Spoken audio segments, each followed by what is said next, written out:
ನಮ್ಮ ಹೆಸರು ಸಂಗಯ್ಯನವರು ಸಾಲಾವಳಿ ಮಠ, ಗದಗ ಜಿಲ್ಲಾ, ಲಕ್ಷ್ಮೇಶ್ವರ ತಾಲೂಕು. ಇವತ್ತಿಗೆ ನಾವು 32 ವರ್ಷ ಹತ್ತು ಬರಕತ್ತಿ ಉಳಿವಿ ಕ್ಷೇತ್ರಕ್ಕೆ. ಯಾರು ನೋಡಿರಲ್ಲ ಅವ್ರು ಹುಡುಕ್ಯಾಡ್ಕೊಂಡು ಕರ್ಕೊಂಡ್ಬಂದು ತೋರಿಸಿ ದರ್ಶನ ಕೊಡ್ಸ್ಕೊಂಡು ಹೋಗುವಂಥ ವ್ಯವಸ್ಥೆದೊಳಗೆ ನಾವು ಬಂದಿರ್ತೀವಿ.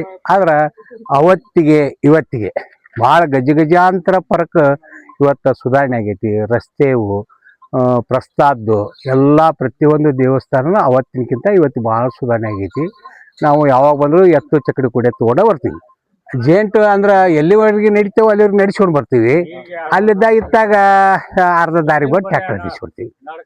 ಮೊದಲ ಹಳಿ ಬಂಡಿ ತೊಗೊಂಬಂದಿದ್ವಿ, ಹಳಿ ಬಂಡಿ ನಡೆಸ್ಕೊತ ಬಂದಿದ್ವಿ. 2 ವರ್ಷ ಚಕ್ಕಡಿ ನಡೆಸ್ಕೊತ ಬಂದ್ವಿ. ಈಗ ಮನ್ಯಾಗ 4 ಟ್ಯಾಕ್ಟರು ಚಕ್ಕಡಿ ಎಲ್ಲ ಅದಾವು. ಎಲ್ಲಿವರೆಗೆ ನಡೀತೈತೆ ಅಲ್ಲಿವರೆಗೆ ನಡಿತೀವಿ. ನಮ್ಮೂರಿಗೆ ಇಲ್ಲಿಗೆ ಅದು 200 ಕಿಲೋಮೀಟ್ರ್ ಐತೆ ದಾರಿ. ಅದಕ್ಕೆ ಆ ದಾರಿ ನೋಡ್ಕೊಂಡು ಅವು ದಡದಿರಬಾರ್ದು, ನಮ್ಮ ಆಸೆನೂ ಬಿಟ್ಟಿರಬಾರ್ದು. ಆ ಲೆಕ್ಕಕ್ಕೆ ಇಟ್ಕೊಂಡು ಇವತ್ತು ಬರುವಂಥ ವ್ಯವಸ್ಥೆದೊಳಗೆ ನಾವು ಉಳಿವಿ ಚನ್ನಬಸವಣ್ಣ ನಡೆಸಿಕೊಟ್ಟಿದ್ದಕ್ಕೆ ಇವತ್ತು ಸಹಕಾರದಿಂದ ಬರಾಕತ್ತೀವಿ. ಒಟ್ಟು ಇವರಲ್ಲಿ ಇಲ್ಲಿ ಉಳಿವಿ ಬಸವಣ್ಣಗೆ ಬರಕತ್ತಿ ಕಮ್ಮಿ ಅಂದ್ರು 45 ವರ್ಷ ಆಗ್ತೀವಿ.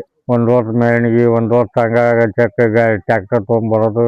ನಿನ್ನೆ 10 ಜೊತೆ ಎತ್ತು ಮೆರವಣಿಗೆ ಮಾಡಿದ್ವಿ. ಮೆರವಣಿಗೆ ಮಾಡಿ ಇವತ್ತು ಉಳಿವಿಗೆ ಬಂದಿದ್ದೀವಿ. ನಮ್ಮ ಕಾರ್ಯಕ್ರಮ ದಿನಾನು ಇಷ್ಟೇ ಇರೋದಾಗ. ಉಳಿವಿ ಬಂದಾಗ ಜಾತ್ರೆ ಬಂತಂದ್ರೆ ಒಟ್ಟು ಬರೋದ ನಾವು. ಈ ಜಾತ್ರೆಗೆ ಈ ಗಾಡಿಯಾಗ ಬಂದೀವಿ. ಬಂಡಿ ಇದಕ್ಕೆ ಇದ್ರ ಮಟ್ಟ ಕುಂದುವ ಮಟ್ಟ ತಗೊಂಬಂದಿದ್ವಿ. ಅತ್ತಾಗ ಟ್ಯಾಕ್ಟರ್ ಜೋಡಿಸಿ ಈ ಗಾಡಿ ಎತ್ತು ಹೆರಕಾಲೆ ಮಾಡ್ಸೀವಿ ನಾವು. ಉಳಿವಿ ದೂರ ಆಗೋದಕ್ಕೆ 220-30 ಕಿಲೋಮೀಟ್ರ್ ಆಗುತ್ತೆ. ಹಾಂ, ಟ್ಯಾಕ್ಟರ್ಗೆ ಹೆರ್ಕೊಂಬಂದು ಒಟ್ಟು ವರ್ಷ ಬಿಡೋದಲ್ರಿ. ಬರ್ತೀವಿ ಶ್ರಾವಣದಾಗ ಬರ್ತೀವಿ. ವರ್ಷದಾಗ 2-3 ಸಲ ಬರ್ತೀವಿ. ಇಲ್ಲ ಅಲ್ಲೇ ಊರಾಗ ಇಟ್ಬಿಡ್ತೀವಿ. ಅವಕ್ಕೆ ಹೊಟ್ಟೆ ಹತ್ತಾಗ ತಿನ್ನೋ ಹೊಟ್ಟೆ ಇರಲಿಲ್ಲ ಇಲ್ಲ.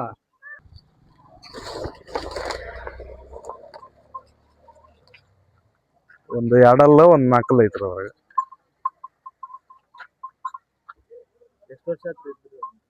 ನಾವು ಜಾತ್ರೆಗಿಂತ ತೊಗೊಂಬಂದಿವ್ರಿ. ಬಳ್ಳಿ ಶಿಂಗ್ ಹೊಟ್ಟು ಹಾಕಿವ್ರಿ.